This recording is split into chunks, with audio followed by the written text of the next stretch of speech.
So this is part 2 of black nosing.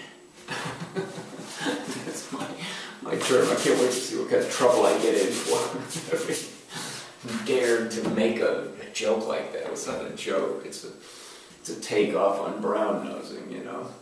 I don't know how far we got in the last one. I looked up and saw the light was going. I guess I was staring at the camera at the time, and I noticed the red light went off, which means that it stopped recording. So I dumped a little memory, something else I didn't need on there, and now I got a little chance to finish this out. Now, what I was getting to the place where I was saying that this thing, this black nosing, is not only present on the left of the spectrum, although I believe that's where it started and it's where it's most practiced.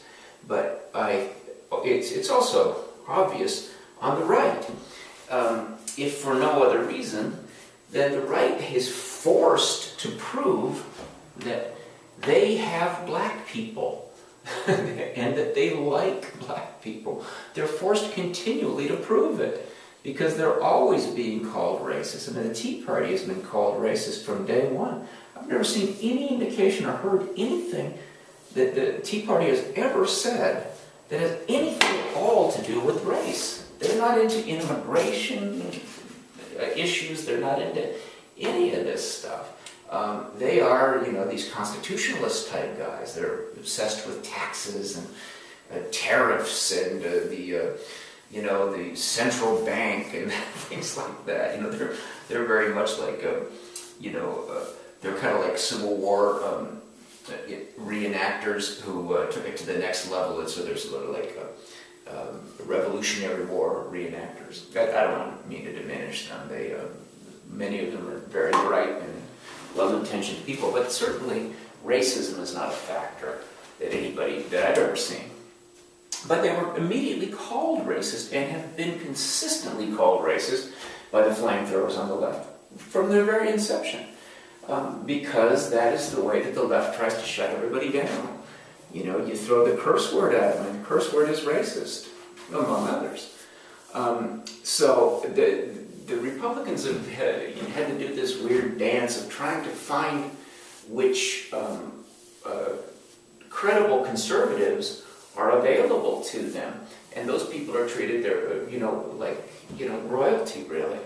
Dr. Ben, Ben Carson, who had the temerity to, at a prayer breakfast where Obama was seated on the dais, to bust Obama's balls a little bit, and is in fact a conservative, as so many black people used to be before it became sort of uncool to be a black person. To be a conservative black person. And I think they learned the lesson that they would be punished with the Clarence Thomas affair.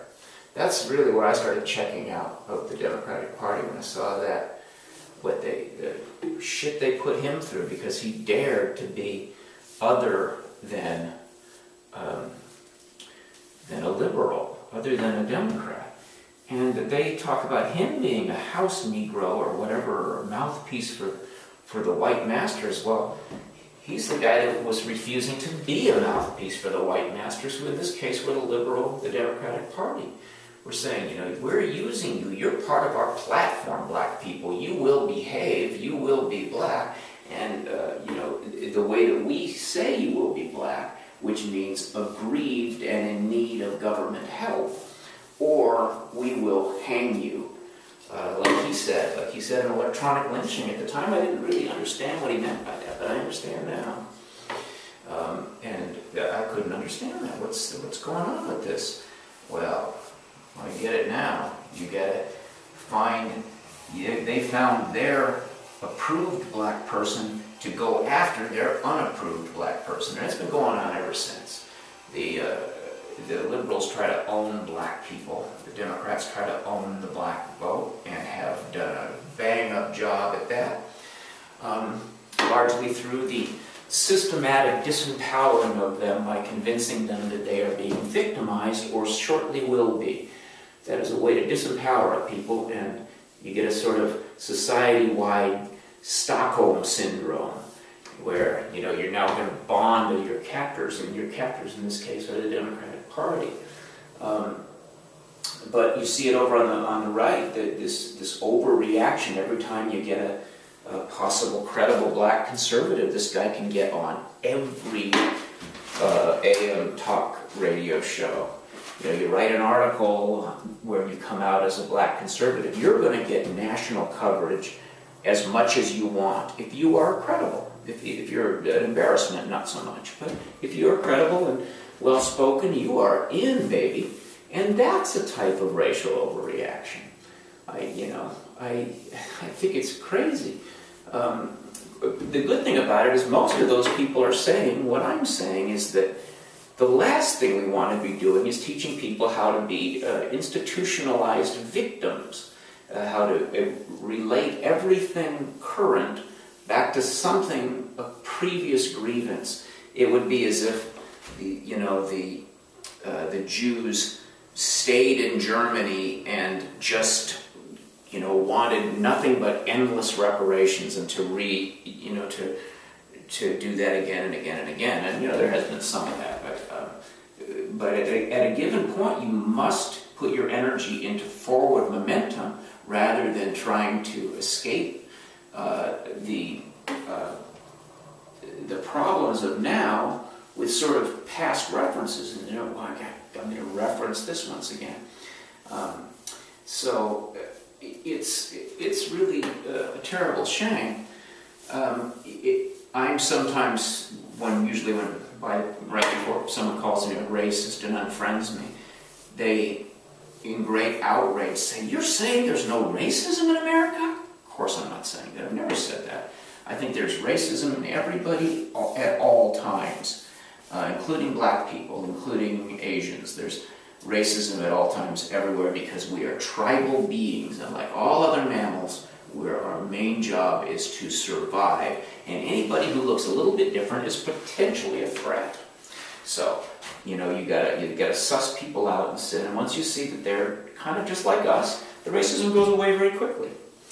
And if we would encourage people that, if you behave yourself and present yourself well, you won't have a problem with white people, because if they seem a little distant at first, it's just because it's just a natural thing. In the same way that in a black neighborhood, if your car breaks down, you're liable, and you're a white guy, you're liable to be a little afraid of it, because you're thinking that these people are going to think me an interloper, and some of them will think you an interloper. So you got to be cool about these things, and you got to understand that that's the way people are, and not freak out about it, and do what you can to constantly diffuse that. But having said that, I see places where racism does exist. Let me use an example of the job that I'm doing right now, this home trades job. If myself and another painter, a black painter, were to show up for a job, maybe in a good neighborhood, maybe in any neighborhood, I think I'd have the edge. Everything being equal in skills, equal in presentation, equal in price, I think I'd have the edge. But I don't think it's because of racism. I think it's because of the cultural tradition that includes a lot of images of white craftspeople and not that many images of black craftspeople. That's all it is. That blacks over the years have not been seen as part of this sort of guild movement. There's a long history of it in Europe, and not so much among black people.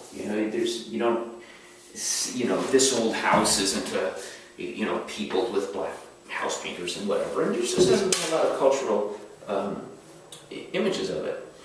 But in my other job, you probably can't see me because I'm probably on the camera angle, but in my other job, I would have a tremendous advantage if I were black. As a folk singer, a black person who, again, given all the same things, I'm really good at what I do when I go on stage, and I know exactly what I'm doing, great with an audience. I can speak extemporaneously, as you may have begun to gather by now. I can be funny, which you may not have seen. And I'm good at what I do. My songs are great. I'm good at it. And if I was black, I wouldn't have to tell you who I am. You'd know. Because I would be vaulted to the top echelons immediately. Because people in that world are terribly hungry. It's a liberal world, folk music. And there's almost no black people. So every black person that they can find who has the skills to not embarrass gets immediate notice. I can mention a few names. I mean, we all remember what happened when Tracy Chapman came along. And Tracy Chapman is pretty good. I think that I bought her first album. She's pretty good. And I will say that there were probably 20 or 30 other female folk singers at that time who smoked her, who were not going to get anywhere near the opportunities because Tracy was black. I've seen it happen a number of times. And I've also seen it happen in my writers' groups where a female Hispanic woman in one of my writers' groups who barely could write got signed to Simon & Schuster, and her stuff was unreadable without me editing it.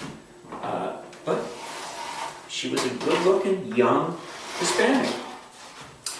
But in a sense, she had to perform it. She knew after watching it. See, this is another one of the horrors of this sort of soft racism, that you feel like you're only being accepted because you're black. So you got to keep referencing it over and over again, because you're smart enough to know. You're smart enough to know that I'm not that special, especially if you are kind of smart. You know you're not any more special than somebody else. And you're getting the leg up because you're black, so you're thinking what they want is they want my blackness more than they want my talent. So all the songs have to reference blackness. I don't think it did with Tracy Chapman. Maybe that's why she wasn't, ultimately didn't have enough of a career.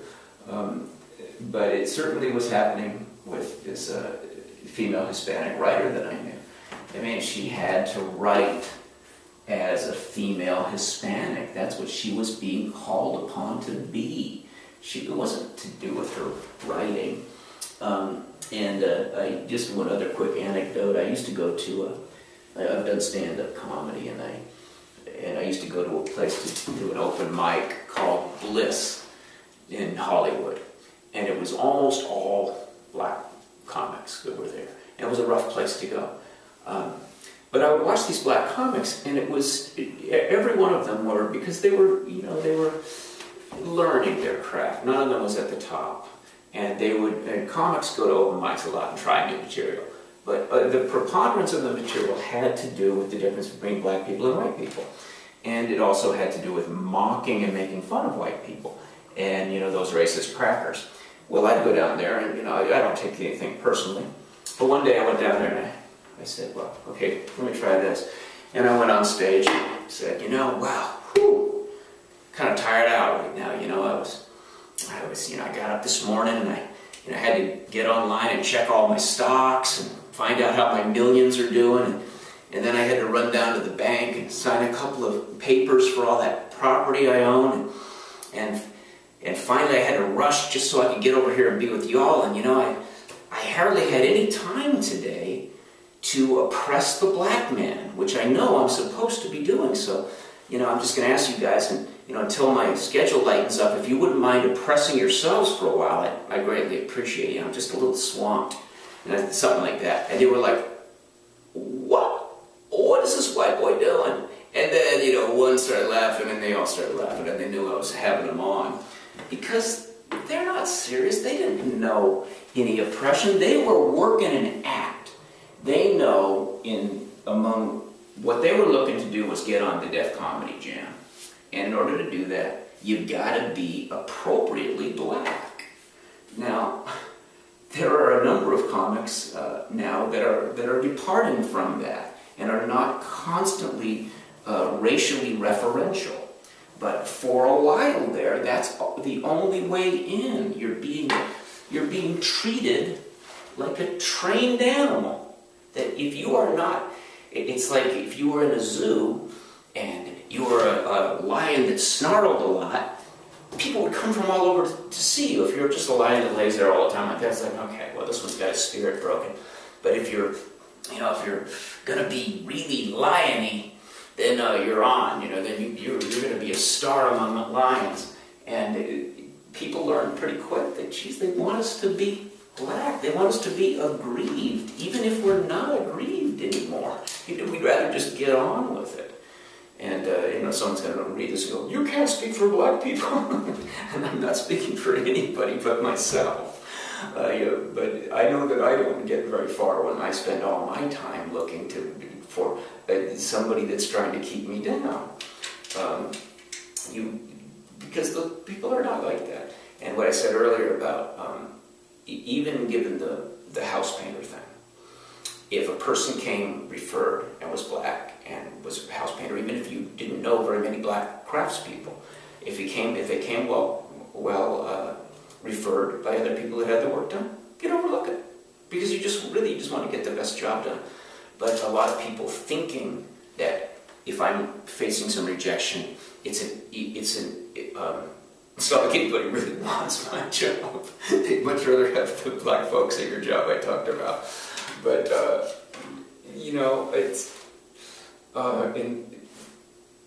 it's any time you think that you are going to have there will be a bar to your progress simply because of the color of your skin, you are fucked.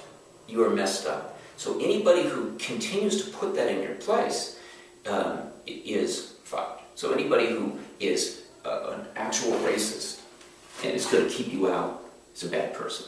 But anybody who makes you think there is a racial barrier when there is not is also hurting you. So this new form of racism has to be fought just as aggressively as the last form of racism. And that is my Martin Luther King Day message for you.